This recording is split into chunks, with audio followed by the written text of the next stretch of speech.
Hello everyone, welcome to my mini Gujarati blog. તો દિવસ શરૂ થાય છે સવારના નાસ્તો બનાવવાથી, જ્યાં તમે જોઈ શકો છો એક બાજુ ચા બની રહી છે અને એક બાજુ ગરમા ગરમ ભાખરી બનાવી રહી છું।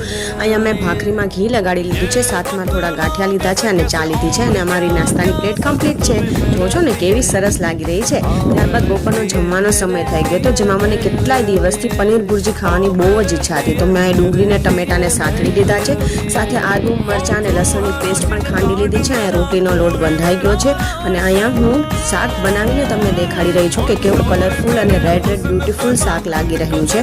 સાચે બહુ જ ટેસ્ટી બન્યું હતું, પણ કદાચ આની સાથે રોટલીને મેં બ્રેડ સાથે ખાધું હોત તો મને વધારે ટેસ્ટી લાગત। મારો અવાજ તમને થોડો ફેરફાર લાગશે કેમ કે મને શરદી થઈ ગઈ છે।